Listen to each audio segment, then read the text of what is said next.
Why are you so determined to undermine democracy? I think undermining democracy is not the right word. Rather, promoting democracy. You give the people a choice. And the choice of the Biafra people is a referendum. It is also a democratic process. So that is not undermining a democracy. More accepted democratic process is when you give the people choice to decide their fate. In Nigeria, Biafran people do not have a choice. And that is a historical problem created by the Britain. Nigeria is a mistake. Nigeria is a criminal country. They breed criminals. They are all criminals. Yes, all of them. Peter Obi is a criminal.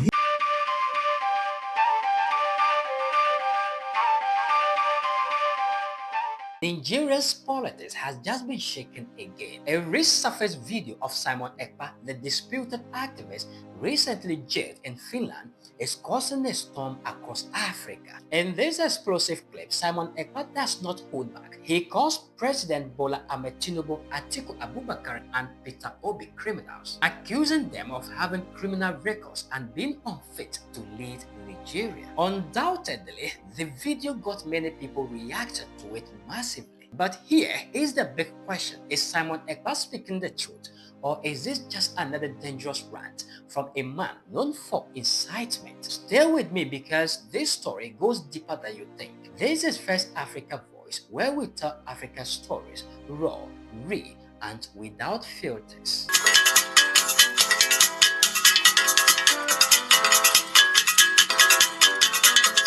Ladies and gentlemen, welcome to the channel. My name is Paul Lingua. Now, let's dive into the story and break it down together. Simon Ekpa, the Nigerian-born activist, lawyer, and spokesperson for a Biafran separatist movement, has been one of the most controversial figures in Africa's political landscape. He is currently serving a 6-year jail sentence in Finland for terrorism-related charges ranging from incitement, financing extremist activities, to spreading propaganda that allegedly fueled violence in Nigeria. But for now, a resurfaced video of his own statement is going viral. In it, Simon Ekpa boldly calls Nigeria's three biggest political figures, Tinubu, Atiku, and Peter Obi, criminals. In this resurfaced video, Simon Ekpa claimed that Tinubu, Nigerian city president, has a past tainted with allegations of drug dealers and corruption. Tinubu was indicted in the United States for drug pushing.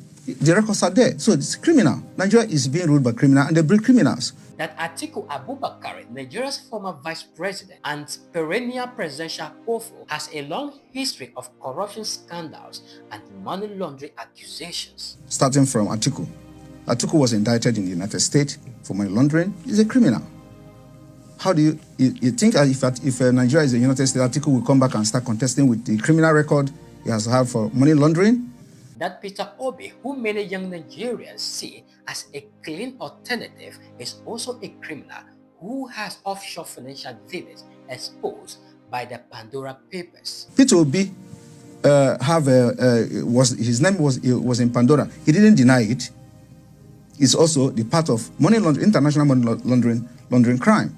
He has $15 million in offshore accounts. Simon Ekpa's words were harsh, and he delivered them with conviction. The resurfaced video has drawn mixed reactions, but whether you agree with Simon Ekpa or not, one thing is clear: his words have struck a nerve. Nigeria has long been plagued with accusations of corruption at the highest levels of government. Reports by Transparency International consistently rank Nigeria among the countries struggling with deep-rooted corruption. Tinubu, Atiku, and Obi represent 3 generations of Nigeria's political leadership, and Simon Ekpa's explosive claims put all of them under the same label: criminals. This raises a fundamental question: if the people who aspire to lead Nigeria are all tainted by corruption allegations, then what hopes does the country have for the genuine change? Imagine this: a nation of more than 200 million people, blessed with oil,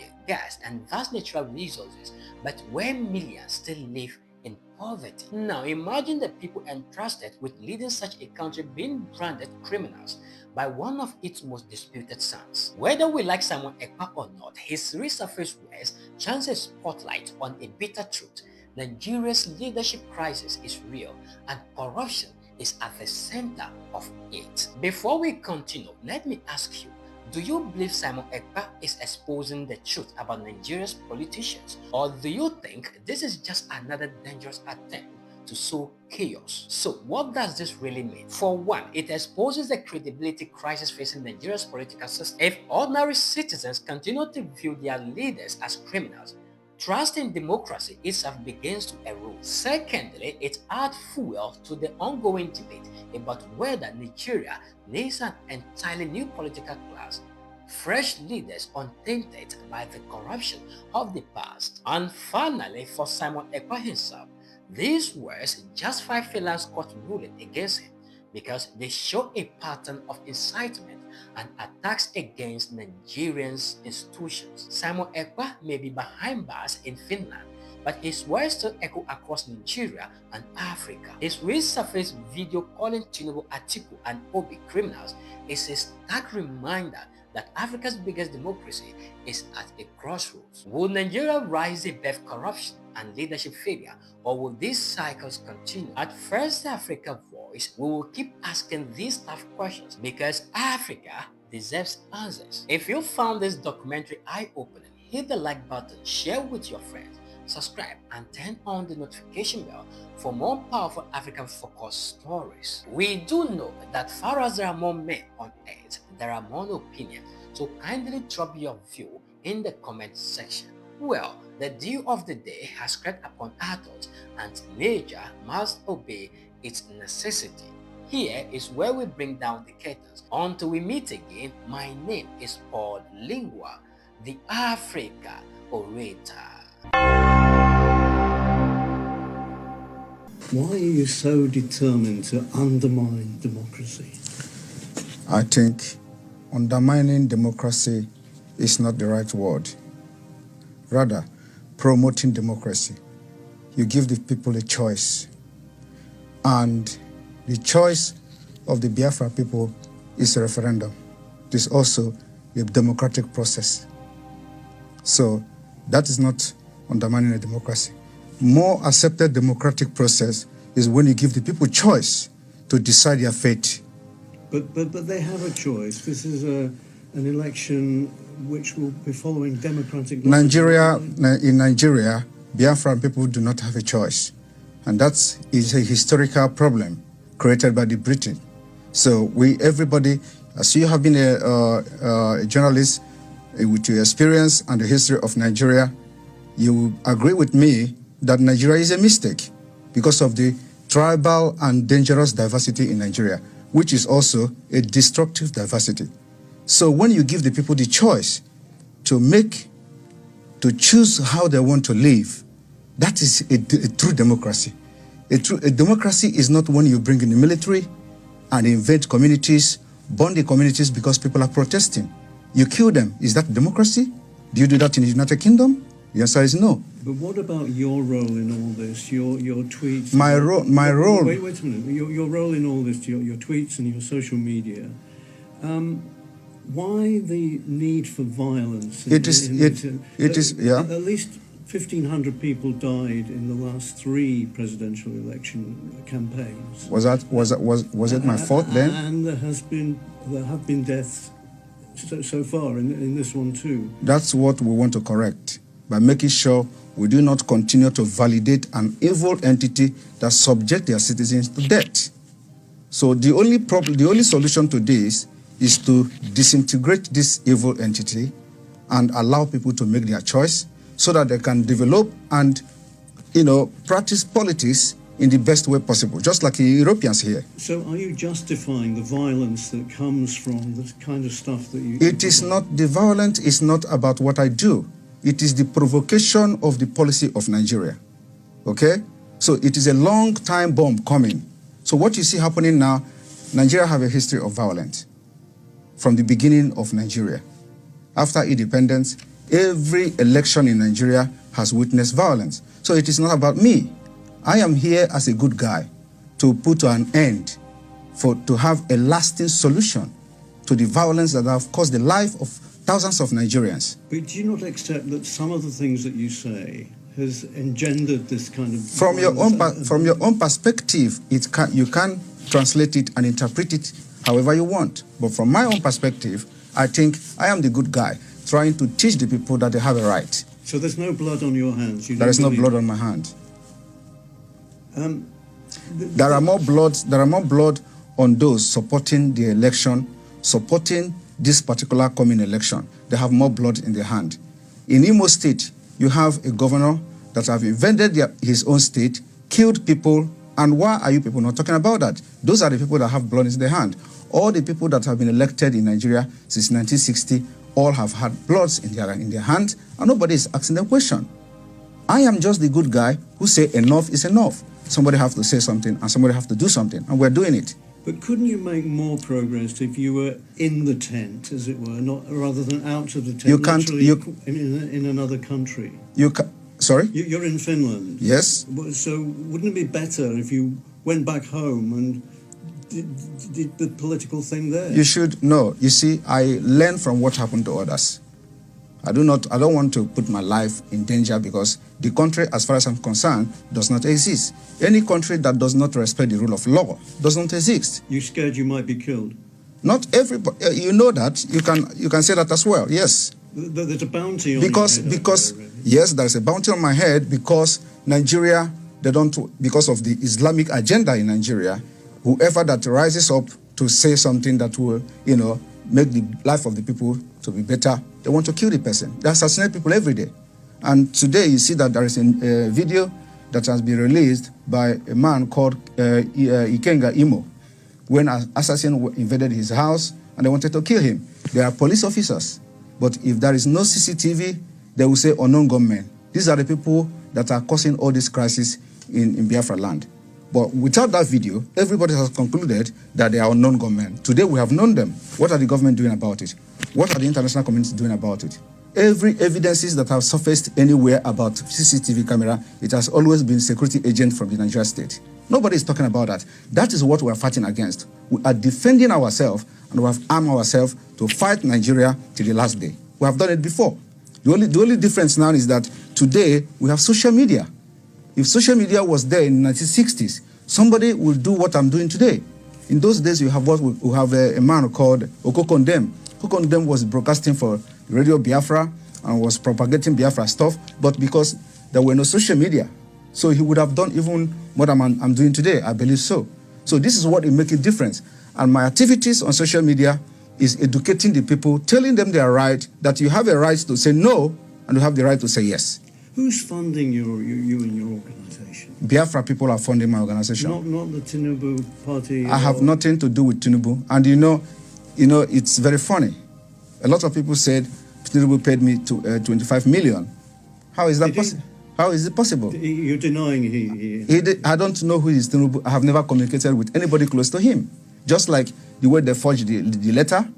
The reason why this letter issue, Nigeria is a criminal country. They breed criminals. And that's what we're fighting against. The reason why the letter on gets sorted out easily and fast was because it was against Finland. And Finland have to officially react to the letter. And the letter went viral. There are so many lies against me out there on social media. Nobody could come and say it is not true. Okay? So and those lies, when they continue to say it and maintain it, it becomes truth when nobody debunk it. You talk about criminals. Do you think the candidates for the presidency are criminals? They are all criminals, yes. All of them. Even Peter Obi? Peter Obi is a criminal. But he's a southerner, isn't he? I am not a tribal. Listen, I'm not a tribalist. I'm not a tribalist. And that is what makes us different. We want, if I'm criticizing you, I criticize you with fact and figures. I'm going to tell you how all of them are. Do I explain? One, starting from Atiku. Atiku was indicted in the United States for money laundering. He's a criminal. How do you think if Nigeria is the United States, Atiku will come back and start contesting with the criminal record he has had for money laundering? Tinubu was indicted in the United States for drug pushing. The records are there. So it's criminal. Nigeria is being ruled by criminals, and they breed criminals. Peter Obi his name was in Pandora. He didn't deny it. It's also the part of money laundering, international money laundering crime. He has $15 million in offshore accounts. But surely Obi, being a southerner, is on the side of your people. That is the problem. Why must you have somebody that have to be in the side of my people? That is the dangerous diversity that have brought us this far, because it will never work. Everything about Nigeria is what favors my people. I don't want what we want a Biafra where everything favors everybody. But when you have Nigeria, it is either Fulani. Now we don't even have Hausa anymore because Fulani have overshadowed them. So it is either you are fighting for Northerner as a Fulani Muslim, or you are fighting for Yorubas, or you are fighting for Igbo people. So how can you continue in that kind of system?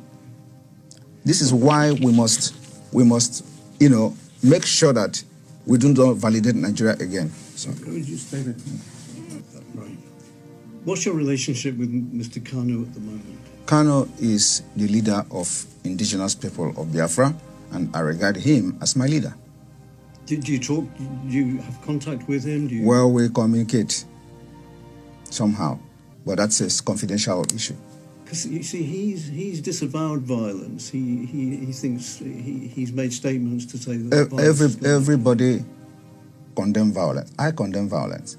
Okay. I have always condemned violence. On social media, maybe you don't follow that. But where is the violence coming? Who are those committing the violence? They're the Nigeria state. And their intention is to use violence to blackmail what we're doing. And of course, you do not expect people who are Nigerians who are angry, who have lost hope. And the next thing you see from them is when you are hopeless, you become violent. So what is happening now is not caused by anybody. It is caused by the system itself. And until we begin to understand that the violence happening in Nigeria is being generated by the Nigeria system itself, we will never be telling ourselves the truth. Are you going to rein in your rhetoric a little bit now? Because How? We're in the election period. You know people hang on to your words, and it can cause some violence, can't it? Well, I don't care. We are already at war. In Biafra side of Nigeria, there is a war going on there, and I don't know why media are not covering it. Do you see a democratic place where the plane will be throwing bombs to the people? It's war. The villages are getting burnt, houses are getting burnt. Even in Ukraine, where you go into now, the number of people dying in Biafra land outnumber the people dying in Ukraine. So how do you balance that? And who are doing this? The Nigeria themselves, the Nigeria state. When the military comes to the village, instead of protecting the people, they get angry because they obey our orders, and then they start burning their villages. So we don't want to continue like that. We want to have, the only solution to this is the disintegration of Nigeria. And if Nigeria do not disintegrate now, the disintegration later on will be very, very, very chaotic. It will be very hard before international community, if they continue to let us manage this and force people into election in Biafra land, when this time bomb is going to explode, it will affect everyone. One last question. Yeah. Who's going to win the election? Election is not happening in Biafra land. Because you don't want people to vote? Not me. Biafra have decided. I am telling you the fact. There is nothing that will make Biafran's people to go out and vote. This is a life and death matter. We have come a long way. For over 50 years, Nigeria have done all manner of genocide, committed genocide against our people, kill us every day, and you expect us to allow them to continue to kill us, to elect governors that will bring military and militarize our territory? We can't do that again. That's 11 million votes, isn't it? Nobody will vote in Biafra land. I am telling you the fact. It will shock the world. We've made up our mind, and we know what we have on ground. Nobody will vote in Biafra land. Even if that undermines the rest of the... It is not undermining, no. This particular civil disobedience is also a democratic process, and I want you to see it in that perspective. When people say, I don't want, it is their choice. And if you think that there are people who want to vote that are bigger in number, conduct a referendum. As simple as that.